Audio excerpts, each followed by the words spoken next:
नमस्कार, स्वागत है आपका न्यूज बाइस्कोप देख रहे हैं आप और आपके साथ मैं हूं आरती। अब तक एक बड़ी खबर आ रही है।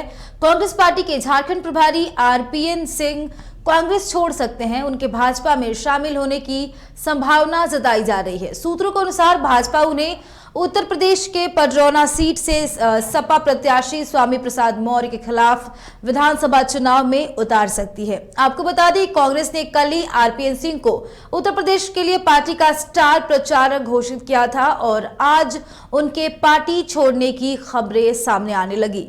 तो ये अब तक की बड़ी खबर है। आपको बता दें कि कांग्रेस के झारखंड प्रभारी आरपीएन सिंह कांग्रेस छोड़ सकते हैं और साथ में संभावना ये भी जताई जा रही है कि भाजपा में शामिल हो सकते हैं। सूत्रों के अनुसार भाजपा उन्हें उत्तर प्रदेश के पडरौना सीट से सपा प्रत्याशी स्वामी प्रसाद मौर्य के खिलाफ विधानसभा चुनाव में उतार सकती है।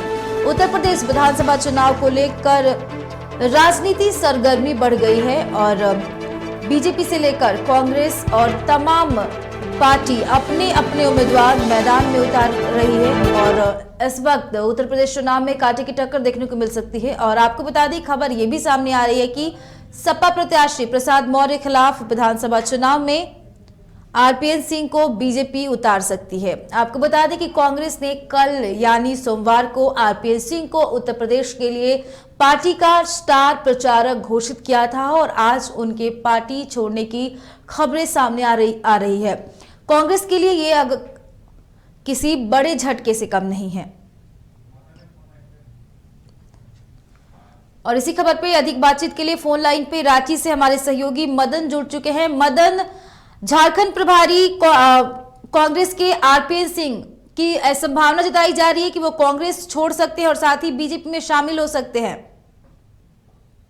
बिल्कुल, ये खबरें अभी सामने आ रही हैं कि आज कांग्रेस प्रभारी जो झारखंड के हैं आरपीएन सिंह, वो बीजेपी में शामिल हो सकते हैं दिल्ली में।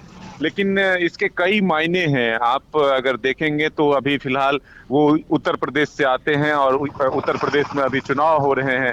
तो ऐसे में इस वक्त उनका कांग्रेस में शामिल होना बहुत मायने, बीजेपी में शामिल होना मायने रखता है।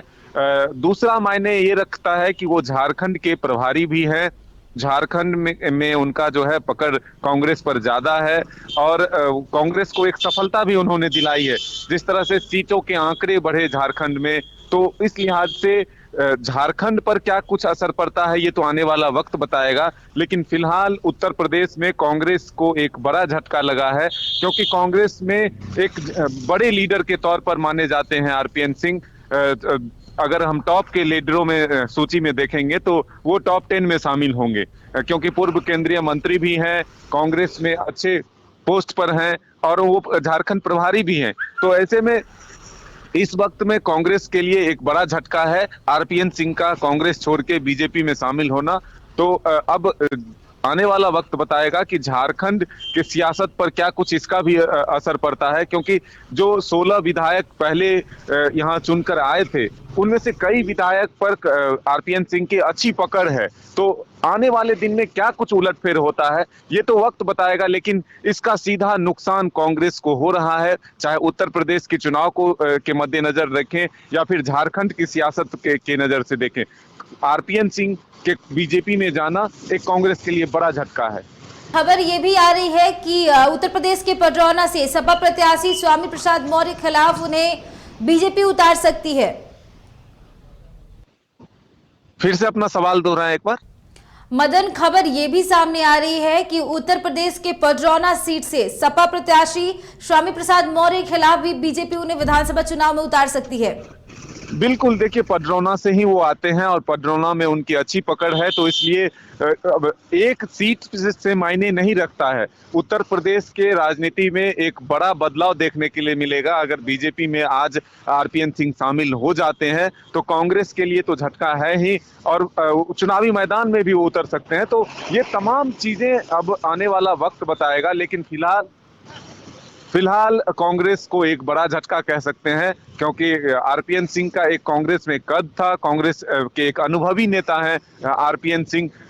जहां भी कुछ गड़बड़ियां आती थी तो आरपीएन सिंह मोर्चा संभालते थे कांग्रेस के, झारखंड की अगर बात करें तो कांग्रेस जिस तरह से लगातार डाउनफॉल में जा रहा था, सीटें कम हो रही थी, संगठन में जो एक तरह से दरारें आ रही थी, उन सबको पाटने की कोशिश आरपीएन सिंह ने की और कांग्रेस को एक अच्छी सफलता दिलाई। 16 सीट जो पिछले विधानसभा चुनाव हुए थे उसमें हासिल कराया। साथ ही 2 जेबीएम के जो विधायक थे प्रदीप यादव और बंधु तिर्की, उनको भी कांग्रेस में शामिल कराया। फिर से एक नई टीम तैयार की थी, चाहे अभी के कार्यकारी अध्यक्ष हो या फिर प्रदेश अध्यक्ष हो राजेश ठाकुर, ये एक नई टीम जो है वो आरपीएन सिंह ने तैयार की थी। कांग्रेस के जो मैनिफेस्टो थे उसको लेकर के भी वो लगातार आवाज उठा रहे थे, सरकार तक अपनी बात पहुंचा रहे थे कि जिस तरह से चुनाव में उन्होंने वादा किया था कि अगर हमारी सरकार आती है तो हम क्या कुछ राहत जनता को देंगे, उन वादों को कैसे एक सामूहिक तरह से पूरा किया जाए उसको लेकर के कॉमन मिनिमम प्रोग्राम तैयार किए जा रहे थे।